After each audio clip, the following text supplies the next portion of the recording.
Hello guys, स्वागत है आपका। तो गाइस एमसीयू में चाहे कोई सुपर हीरो हो या विलन्स हो या फिर कोई भी सुपर पावरफुल कैरेक्टर से क्यों ना हो, कभी ना कभी कहीं ना कहीं लड़ते हुए यानी अपनी फाइटिंग स्किल्स दिखाते हुए दिखे ही हैं। और आज मैं इसीलिए top 15 best fighters of MCU की बात करने वाला हूँ, जहाँ ये लिस्ट बेस्ड होगी उन कैरेक्टर्स के फाइटिंग एबिलिटीज़ पर, ना कि उनके पावर्स या ड्यूरेबिलिटी के बेसिस में। जिसका मतलब इस लिस्ट में कुछ ऐसे कैरेक्टर्स आ भी सकते हैं और ना भी आ सकते हैं जो बहुत पावरफुल है मगर फाइटिंग स्किल्स में काफ़ी वीक है या उतने अच्छे नहीं हैं कि इस लिस्ट में आए हीरोज़ के मुकाबले बेटर है। सो गाइस चलिए अब इस वीडियो को शुरू करते हैं। Number 15, Hawkeye. क्लिंट बार्टन बस एक नॉर्मल इंसान है जो हाईली ट्रेंड शील्ड का एजेंट है और एक बहुत ही बढ़िया आर्चर यानी धनुर्धारी है, मगर तब भी क्लिंट बार्टन ब्लैक पैंथर जैसे फाइटर तक से लड़ चुका है और ब्लैक पैंथर के सुपर स्किल्स को काफ़ी देर तक रोक चुका है। यहाँ तक कि हॉकाई कई बार ब्लैक विडो का भी सामना कर चुका है। साथ ही एवेंजर्स 1 के इस सीन में जहाँ वो विडो को बीट नहीं कर पाया, मगर सिविल वॉर की फाइट में वो एक पल के लिए ब्लैक विडो को रोक भी पाया। साथ ही एंड गेम में आउटराइडर्स और चितौरी आर्मी से भी लड़ चुका है हॉकाई। साथ ही हॉकाई ने रॉनिन बनकर तो एंड गेम में याकुजा के सारे लोगों को और उसका भी काम तमाम कर दिया था। Number 14, captain Marvel. अगर ये लिस्ट पावरफुल सुपर हीरोज़ की होती तो कैप्टन मार्वल बहुत आगे होती, मगर यहाँ बात फाइटिंग स्किल्स की है और कैप्टन मार्वल एक तगड़ी फाइटर तो है ही, लेकिन ज़्यादातर वो अपने पावर्स को यूज़ करती है पंचेस या स्लैम्स करने में। लेकिन तब भी कैप्टन मार्वल स्क्रल्स के पकड़ने पर वहाँ बिना फोटोन ब्लास्ट के भी अपने कॉम्बैट स्किल्स से काफ़ी को अच्छा सबक सिखाती है। वहीं इस सबवे में भी एक स्क्रल के साथ दो हाथ कर चुकी है और अभी एमसीयू में ज़्यादा ना दिखने के कारण या नई कैरेक्टर होने के कारण वो इस नीचे के नंबर 14 के पोजीशन में है। नंबर 13, योनरोग।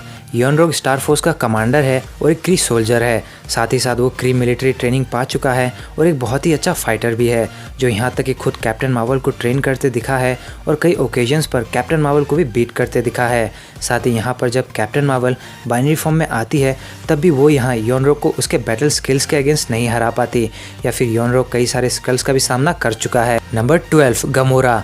गमोरा थैनोस की गोद ली हुई बेटी है और थैनोस के गमोरा पर किए आर्टिफिशियल अपग्रेड्स और ट्रेनिंग्स के कारण वो एक ट्रेन असासिन भी है, जहां गमोरा के बैटल स्किल्स या hand to hand combat skills और फाइटिंग एबिलिटीज़ काफ़ी बढ़िया है, जिस कारण गमोरा काफ़ी सारे थैनोस के दिए गए मिशंस को पूरा कर चुकी है और वो कभी भी फेल नहीं हुई जब तक कि वो गार्डियंस की टीम में शामिल नहीं होती। यहाँ तक कि काफ़ी ओकेजन्स पर गमोरा नेब्यूला जैसे कैरेक्टर के स्ट्रेंथ और एबिलिटीज़ के होते हुए भी वो उसे काफ़ी बार बीट कर चुकी है। प्लस इन्फिनिटी वॉर के सीन में भले ही ये रियलिटी स्टोन का छलावा हो, मगर तभी वो थैनोस के अंदर अपना गॉड स्लेयर ब्लेड डाल देती है, जो उसके फाइटिंग स्किल्स का एक छोटा प्रूफ है। वहीं ग्रूट ड्रैक्स या स्टारलॉर्ड भी गमोरा के फाइटिंग स्किल्स या गमोरा के रिएक्शन टाइम के सामने कुछ भी नहीं है। Number 11, winter soldier. US army और हाइड्रा से जुड़े रहने के कारण बकी बार्न्स यानी विंटर सोल्जर के बैटल स्किल्स या फाइटिंग एबिलिटीज़ काफ़ी ज़्यादा अच्छी है। प्लस उसके आर्टिफिशियल मेटल आर्म या फिर वाइब्रेनियम वाले इस आर्म के कारण उसके पंचेस और ज़्यादा पावरफुल हो जाते हैं। यहाँ तक कि बकी के hand to hand combat skills इतने अच्छे हैं कि वो कैप्टन अमेरिका तो कभी काफ़ी ओकेजन्स पर ऑलमोस्ट हराने के करीब आया है। साथ ही ब्लैक पैंथर जैसे पावरफुल वॉरियर या फिर ब्लैक विडो के फाइटिंग एबिलिटीज़ का भी विंटर सोल्जर सामना कर चुका है। वैसे ही एक आर्मी हो या फिर फैल्कन जैसा उड़ता हुआ परिंदा, विंटर सोल्जर उसकी भी बैंड बजा सकता है। Number 10, black widow. Natalia Alianovna Natasha Romanoff यानी ब्लैक विडो एक स्पाई के साथ एक तगड़ी वाली फाइटर है और बेशक आप विंटर सोल्जर को ब्लैक विडो से नीचे पोजीशन में देख के शौक में हो, मगर मैं आपको बता दूं कि मैंने यहाँ फाइटिंग एबिलिटीज़ कही है और ब्लैक विडो रेड रूम से लेकर शील्ड तक में रहकर ट्रेनिंग पा चुकी है, जो उसे बहुत खतरनाक बनाता है। यहाँ तक कि आप एवेंजर्स 1 के इस सीन को देखें जहाँ वो फ़ोन आते ही तुरंत खुद को बाहर निकालती है, या हैमर इंडस्ट्रीज़ के इन सिक्योरिटी वालों की धुलाई करती है, या एक माइंड कंट्रोल में रहे हॉकाई को भी रोक चुकी है। साथ ही इन्फिनिटी वॉर में ब्लैक विडो अपने कॉम्बैट स्किल्स के साथ प्रॉक्सिमा मिडनाइट या गॉर्वस ग्लेव जैसे ब्लैक ऑर्डर के मेंबर्स के सामने भी नहीं हारी। वेल ब्लैक विडो की सोलो मूवी को देखकर आप खुद भी ये कहने लगेंगे कि ब्लैक विडो को और भी ऊपर पोजीशन मिलना चाहिए इस फाइटर्स के लिस्ट में। वैसे एंटमैन को छोटा होना पड़ा था ब्लैक विडो के सामने। Number 9, black panther and Killmonger.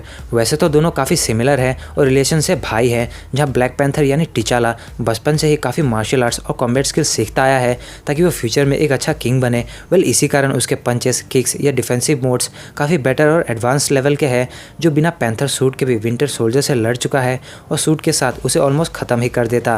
Well black panther captain America जैसे सुपर सोल्जर तक को पीछे पुश कर चुका है।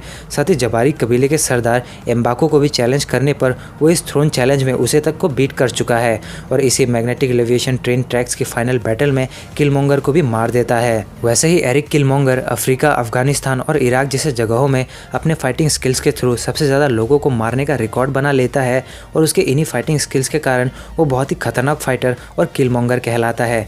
वकांडा में आते ही अपने टेक्निक्स और नेवी सील के पाई ट्रेनिंग के कारण वो टिचाला को भी उस बैटल में बीट करता है और जब वो जैगुआर सूट पहनता है तब वो डोरा मिलाजी वॉरियर्स के एबिलिटीज़ को अपने फाइटिंग एबिलिटीज़ के थ्रू ओवरपावर करके एक को मार भी डालता है और साथ ही नकिया और शूरी भी उसके सामने टिक नहीं पाई अपने एडवांस वेपन्स के थ्रू भी। वैसे टिचाला इस बैटल में इसलिए हारा क्योंकि वो अपने पिता के किए कांड को जानकर अपने कजन को नहीं मारना चाहता था। Number 8 Captain America. Super serum या यूएस आर्मी या शील्ड में रहने के कारण Captain America hand to hand combat skills के साथ ढेर सारे फाइटिंग एबिलिटीज़ भी जानता है, जिस कारण वो एमसीयू के बेस्ट फाइटर्स में से एक है। जो जितोरी आर्मी को मार सकता है एक इंसान होते हुए भी अपने स्किल्स के कारण, या फिर ढेरों हाइड्रा के वेल ट्रेन एजेंट्स को अकेले ही एलिवेटर में कुछ ही देर में ढेर करते हुए जिंदा बचा हो, या फिर बक्की जैसे सुपर सोल्जर या एक ट्रेन असासिन को बीट करना भी हो, तो कैप्टन अमेरिका कहीं पीछे नहीं हटा है। वहीं आयरन मैन के अगेंस्ट फाइट करते हुए कैप्टन ने अपने वो मूव्स दिखाए जिस कारण आयरन मैन को फ्राइडे को कहकर कैप्टन के मूव्स रिकॉर्ड तक करवाने पड़ गए। और इन्फिनिटी वार और एंड गेम में भी कैप्टन अपने बैटल स्किल्स को पूरी तरह अनलीश करता है। वैसे एक्सपीरियंस, सुपर रिफ्लेक्सेस और fast hand to hand combat skills के कारण कैप्टन अमेरिका नीचे रहे सभी हीरो से ऊपर है। नंबर 7 वेल्कायरी एंड लोकी। वेल्कायरी एक एसगार्डियन है और एसगार्ड के सबसे पावरफुल वॉरियर्स में से एक है, जो बेहतरीन फाइटिंग स्किल्स रखने के साथ काफ़ी फाइटिंग टेक्निक्स और स्वॉर्ड मास्टरी भी प्रोसेस करती है। और वेल्कायरी ही वो एक वेल्कायरी है जो हेला के आतंक से बच पाई है। रैग्नारोक के एंड बैटल में वो थॉर के साथ मिलकर हेला के ऊपर अपने कॉम्बैट स्किल्स के थ्रू लड़ भी चुकी है और एक बार और बच भी चुकी है हेला से। वहीं लोकी गॉड ऑफ मिस्चिफ होने के साथ एक अच्छा फाइटर भी है, जो यूटेनहाइम में काफ़ी फ्रॉस्ट जायंट्स का गेम बजा चुका है, या फिर एवेंजर्स 1 में आते ही काफ़ी शील्ड एजेंट्स को बीट करने से लेकर कैप्टन अमेरिका जैसे हाईली ट्रेंड फाइटर और एक सुपर सोल्जर को भी अपने स्किल्स के थ्रू पीछे कर चुका है। और जबकि लोकी थॉर के साथ ही अपना बचपन गुजार चुका है, तो आप ये मान सकते हैं कि वो भी हज़ारों सालों की एक्सपीरियंस होल्ड करता है और बस एक चाकू से ही वो कभी फ्रॉस्ट जायंट्स, डार्क एल्व्स या हेला की डेड आर्मी का भी सामना कर चुका है। Number 6 Hulk. अपने फिजिकल एबिलिटीज़ के कारण हल्क के कॉम्बैट स्किल्स या फाइटिंग एबिलिटीज़ काफ़ी बेटर है, जहां वो एबोमिनेशन के अटैक्स, पंचेस या हिट्स तक को डॉज करके एटलास उसे बीट कर चुका है, या हल्कबस्टर सूट के एडवांस मोड्स को भी वो काफ़ी देर तक डॉज कर देता है, या फिर उसके रिफ्लेक्सेस या पंचेस के हेल्प से वो थॉर जैसे एसगार्डियन की भी ढुलाई कर चुका है। और यहाँ तक कि हल्क ग्रैंड मास्टर के अरीना में अनबीटेबल था और वहाँ का चैंपियन था थॉर के आने से पहले। वहीं हल्क हेला के फेनरिस को भी अपने सुपर रिफ्लेक्सेस और फाइटिंग एबिलिटीज़ के साथ नीचे फेंक चुका है। और एंड गेम में हल्क अपने हाथ डैमेज होने के बजाय भी काफ़ी आउटराइडर्स या चितौरी तक से लड़ चुका है। Number 5 iron man. बेशक बिना सूट के आयरन मैन जीनियस, बिलियनर और फिलैंथ्रोपिस्ट रहता है, मगर सूटअप होते ही वो एक बहुत अच्छा फाइटर बन जाता है, जहां आर्टिफिशियल इंटेलिजेंस और डिफरेंट इनोवेशंस और आर्क रिएक्टर्स के थ्रू आयरन मैन अपने सूट के साथ ढेर सारे फाइटिंग स्किल्स और hand to hand combat skills perform कर सकता है। जहां आयरन मैन थॉर जैसे एसगार्डियन के साथ फाइट कर चुका है, या फिर कैप्टन अमेरिका और विंटर सोल्जर जैसे सुपर सोल्जर्स के साथ भी, जहां आयरन मैन अपने हाई एडवांस सूट के साथ कैप्टन के मूव्स रिकॉर्ड करके उसे बीट कर देता है, या फिर अल्ट्रॉन जैसे इंटेलिजेंट आर्टिफिशियल बॉडी के फाइटिंग एबिलिटीज़ को भी ओवर पावर करता दिखा है। और मार्क 50 और 85 जैसे सूट्स के साथ आयरन मैन थैनोस जैसे एक इटर्नल से फाइट करने और टिक पाने वाले सुपर हीरोज में से एक है। Number 4 Thanos. वैसे थैनोस बस एक्शन मोड में 2 ही एमसीयू मूवीज़ में दिखा है, मगर ये काफ़ी थे उसे इस पोजीशन में रखने के लिए, क्योंकि वो भी काफ़ी बड़ा और एक्सपीरियंस फाइटर है, जो ना जाने कितने प्लैनेट्स में जाकर कत्लेआम मचा चुका है।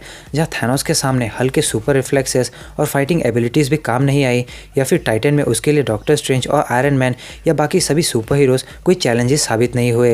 यहाँ तक कि वकांडा में कैप्टन अमेरिका और ब्लैक पैंथर जैसे कॉम्बैट फाइटर्स भी थैनोस को रोकने में नाकाम थे।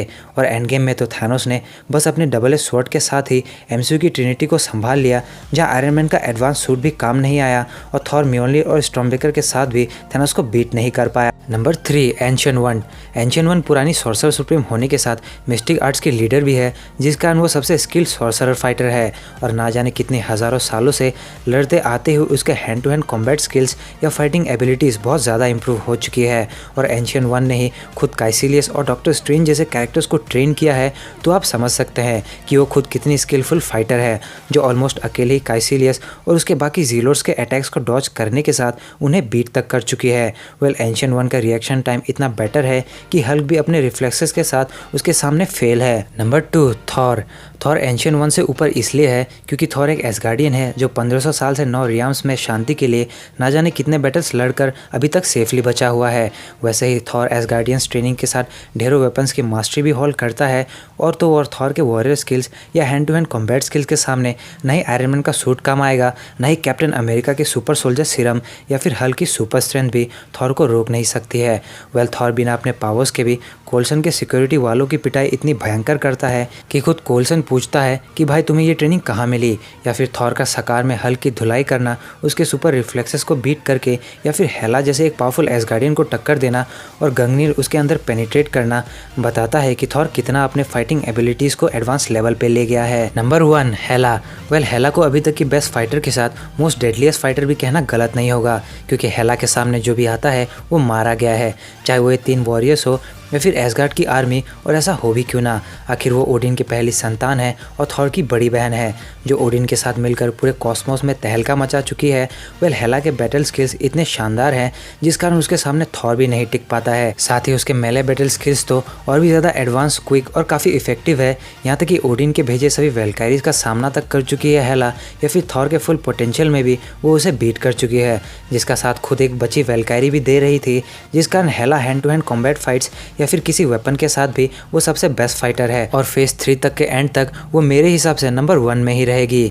सो गाइस, ये थी video top 15 best fighters on MCU की लिस्ट, जहां मैंने इस लिस्ट में उन्हीं हीरोज, विलन्स या कैरेक्टर्स को ऐड किया है जो बिना सुपर पावर्स के भी काफ़ी अच्छा फाइटिंग स्किल्स रखते हैं या MCU में फाइट करते हुए दिखे हैं। वेल, कुछ कैरेक्टर्स इस लिस्ट में नहीं आ पाए हैं तो उसका मतलब ये नहीं है कि वो अच्छे फाइटर्स नहीं हैं, बल्कि ज़्यादा फाइटिंग स्किल्स के साथ नहीं दिखे हैं या वीक फाइटर्स हैं, जैसे वांडा, स्टार लॉर्ड, ड्रैक्स और कई कैरेक्टर्स। वेल, अगर आपको ये वीडियो अच्छी लगी हो तो वीडियो को लाइक और शेयर ज़रूर करें, साथ ही कमेंट करके बताएं आपको सबसे बेस्ट फाइटर इनमें से कौन सा लगा या आपका फेवरेट कौन है इनमें से। और ऐसे ही ऑसम और इंटरेस्टिंग वीडियोस देखने के लिए हमारे चैनल को सब्सक्राइब करके बेल आइकन को ज़रूर प्रेस करें। साथ ही मेरे नई चैनल कैप्टन हेमंत 360 को भी सब्सक्राइब करें, जिसके अंदर मैं बस मार्वल और DC related comics content upload करता हूँ और वहाँ फिलहाल थॉर की कॉमिक्स चल रही है। सो गाइस, मिलते हैं बहुत जल्द अगली वीडियो में। This is your captain signing off. Take care, bye bye.